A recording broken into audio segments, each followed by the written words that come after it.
못 살면 사장님 탓. 잘 살면 자기 탓. 네. 저희가 이제 세 번째 촬영이잖아요.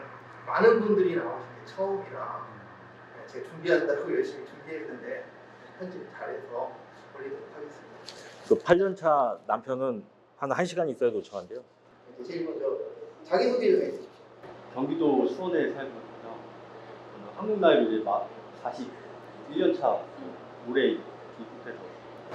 안녕하세요. 저는 이상민입니다. 2007년도에 결혼했고 이제 14년 차가 17년차가 되죠. 17년. 네, 그러면 이제 결제 소프트라고 이제 임산부 앱을 이제 출시하고 있는 회사에서 대표를 좀 맡고 있습니다. 네, 저도 인천에 거주하고 있고요. 1년 차. 2020년도에 결혼해서 4년차 사실 오자고 건설적 하나씩 질문 드리도록 하겠습니다. 제일 먼저 질문 드릴 게 공통된 질문인데 왜 한국 여성이 아닌 우즈벡 여성과 결혼하시게 됐는지. 저는 뭐 갑자기 가게 됐고요. 작년에 만났는데 재작년에 뭐 잠깐 알아보다가 작년 7월, 6월인가 7월쯤에 갑자기 생각이 나가지고 전화를 해봤거든요. 그래서 저도 인터넷으로 뭐 알아보고 그러진 않았고 여기 회사가 뭐 계약금이나 그런 게 없어요.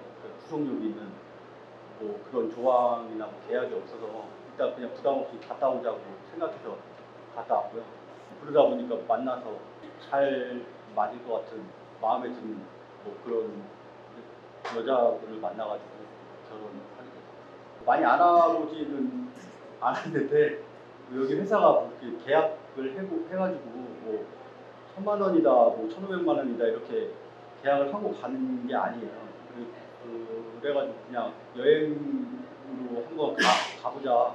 우주에 가보지 못했으니까 그래서 뭐 가고 그리고 결혼하고 그러다 보니까 이제 1년이 지났네요. 저는 그렇게 그 한국 여성하고는 이렇게 서로 눈높이가 맞는 사람을 찾지 못했던 것 같아요. 제가 좋아하면 상대가 좀 되고 상대가 좀 좋으면 제가 좀 그렇고 눈높이가 안 맞은 상태였고요. 그러다가 이제 좀 급하게 이제 결혼을 해야지 해서 좀 집안 상황이 생겼었어요. 그러다가 급하게 결혼을 해야 될 거기 때문에 한번 이제 국제 결혼을 생각을 했고 사장님하고 컨택이 됐고 그러고 난 상태에서 이제 리서치 촬영이 진행이 된 거였었죠. 저 같은 경우는 회사를 안 지는 좀 2017년도에 좀 알게 됐어요. 그때 그 사장님은 뵙는 거는 그냥 최근 몇 년죠? 2000에 어제 뵌지는 얼마 안 됐어요. 뵙고 나서 이제 그날 작년이었죠? 네, 작년 봄인가 여름 초여름에 뵙고 이제 바로 가게 됐어요. 가게 된 것도 그래도 나름대로 이제 잘 나간다고 했는데 이게 한국 여성들에 대한 요구 조건이라 그래나 그거를 좀 맞추기 상당히 힘들더라고요. 국제 결혼을 좀 알아보다 보니까 아무래도 이제 그 동남아나 가까이 있는 곳에 너무 이제 안 좋은 얘기들이 너무 많이 나와요. 물론 이제 좋은 선례들도 많이 있는데 그게 선입견이서인지 몰라도 그게 주변 지인분들이 좀 너무 안 좋게 보는 게 좀 너무 심해가지고 그래서 이제 그나마 좀 멀리 보자라고 한 게 이제 우즈베키스탄을 보게 된 경우고요. 네, 그렇게 하게 됐습니다. 저 같은 경우. 계기로 말씀드리면 조금 긴데 잠깐 간략하게만 설명드리면 대부분 나이대 남자분들이 얘기해보면 비슷하더라고요. 저도 37, 8까지는 연애가 마지막이었고 그 뒤로는 잠시 정적이 있으면서 저도 사실은 결혼을 거의 포기했었어요. 그러다가 한 42 정도 되니까 또 사람이 무료해지더라고요. 그때 이제 제가 알아본 게 이제 남남북녀 그것도 알아보고 베트남도 알아보는데 남남북녀 같은 경우는 뭐 300만 원에 5번 교제 뭐 하는데 거의 알바식이었고 그다음에 이제 베트남 같은 경우에는 너무 초단기에 뭐 이렇게 뭐 닭장 여행식으로 뭐 이렇게 우르르 가가지고 하는 게 그게 너무 또 회의감이 늘었고 이슬람이 그게 좀 많이 강했던 것 같아요. 우즈베키스탄을 선택한 이유는 그런 성문화에서 조금 좀 보수적이지 않을까 싶어서 그 몇 년에 걸쳐서 좀 준비를 하다가 제 능력으로는 도저히 결혼을 할 수가 없겠다 싶어서 이제 그 결혼회사 도움을 받아서 결혼을 하게 됐죠. 저희가 이제 성인이니까 댓글에 한 4-5개가 달려서 우즈벡 여성들하고 이제 결혼을 하면 이혼율이 높다 그런 얘기들 많이 들어보셨잖아요. 저런 얘기들이 달리더라고요. 이제 뭐 속궁합이 안 맞아서 한다 그런 식으로도 많이 달리더라고요. 보면 그거에 대해서 어떻게 생각하세요? 글쎄요, 속궁합이 안 맞을 리는 없고요. 오히려 체력들이 좋아가지고 제가 힘들 정도로 좀 관계는 여러 번 요구하는 편이고요. 속궁합이 안 맞지는 않습니다.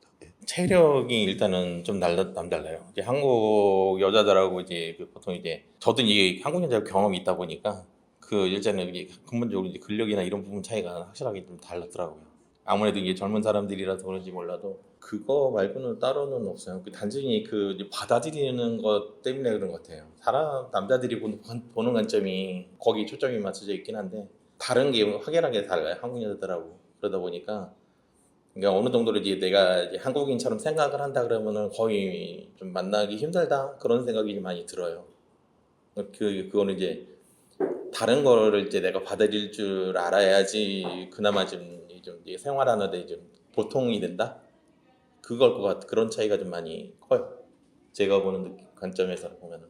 제가 생각하기에는 문화적인 차이가 좀 이별을 하게 되는 가장 큰 차이인 것 같아요. 이렇게 우리나라나 뭐 통계를 좀 그건 확인을 좀 해보셔야 될 것 같아요. 우리나라 여성하고 했을 때 이혼율이나 그 국제 결혼도 중국이나 베트남이나 우즈벡이나 그런 쪽하고 이혼율을 좀 비교를 해보시면은 제가 마지막에 확인했을 때는 그나마도 낮은 편이라고 생각을 했었거든요. 저는 그 부분에 대해서 어떻게 생각하냐면은 우리 부부도 이제 초기를 이렇게 돌아보면은 이 문화적인 것에서 오는 약간의 그 차이가 있었어요. 저희는 이제 부모님하고 같이 생활을 했어요. 지금도 생활하고 있고. 그래서 이제 밤에 어머니하고 소곤소곤 좀 조용조용하게 이야기를 했는데 와이프가 마침 그걸 본 거예요. 그러면서 이제 와이프가 굉장히 좀 많이 좀 서운해 했었거든요. 그래서 나중에 알고 보니까는 이제 우즈벡에서는 그건 이제 자신을 소박할 때, 소박 내려갈 때 그때 그렇게 행동을 한다라고 하더라고요. 그런 문화들 자체가. 그러니까 알게 모르게 우리하고 그 나라하고 차이가 굉장히 많거든요. 문화적인 거.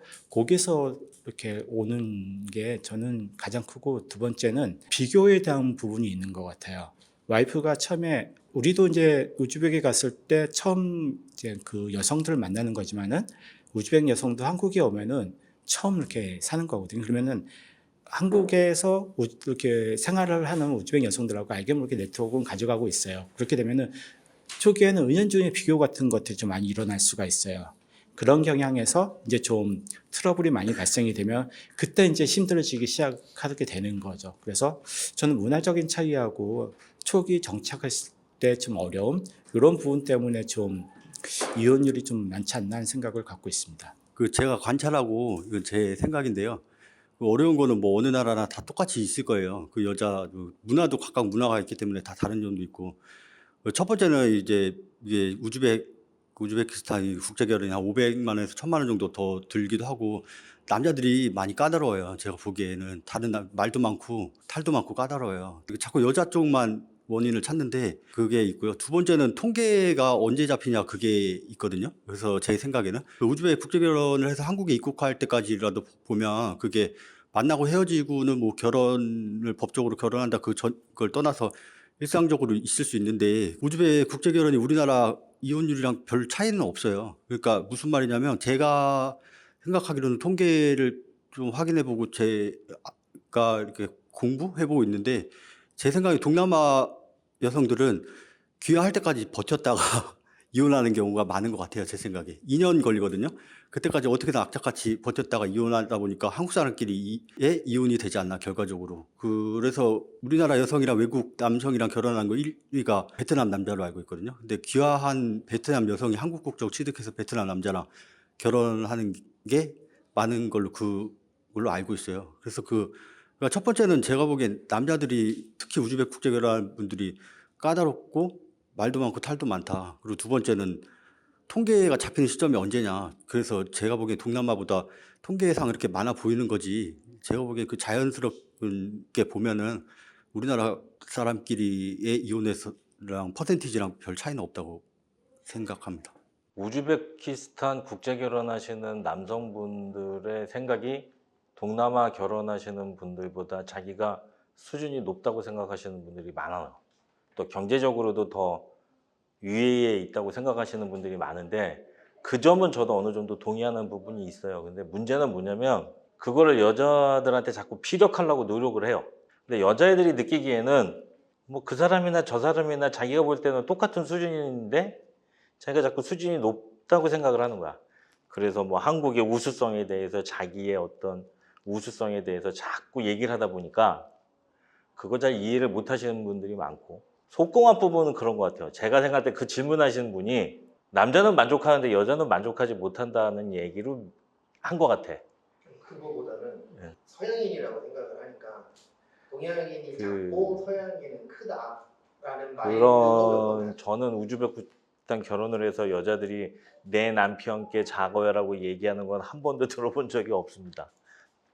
그 이혼 문제도 잘 말씀하셨는데, 통계적으로 베트남이나 중국 사람들의 동남아의 특징이 뭐냐면, 저도 베트남을 했었으니까 기화 전까지 잘 참아요. 기화 후에 이혼하는 경우가 많고요. 우즈베키스탄 여성들은 초반에 결단을 빨리 내요. 1년 안에 거의 살아보고 난 이 남자가 나하고 안 맞는 것 같아, 뭐가 문제가 있는 것 같아, 그럼 이혼을 빨리 합니다. 그러니까 우즈베키스탄 사람은 잘 모르는데 우즈베키스탄 사람들이 나름 자기 민족에 대한 자긍심이 굉장해요. 그래서 우리가 현지에 가보면 얘네들이 그렇게 중국 사람들도 되게 우습게 볼 정도로, 뭐 베트남 사람들은 더 우습게 볼 정도로 자기의 자긍심이 대단하기 때문에, 여기 한국에서 사는 목적이 한국의 영주권이나 기아를 목적으로 결혼하는 경우는 전 단 한 건도 못 봤습니다. 또 그걸 위해서 그렇게 노력하지도 않아요.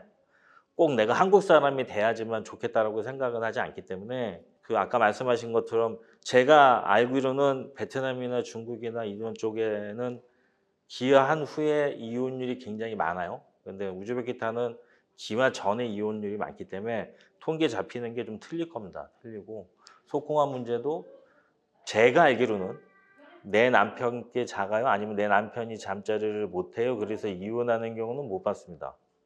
뭐 그렇게 결론을 제가 일단 말씀드릴게요.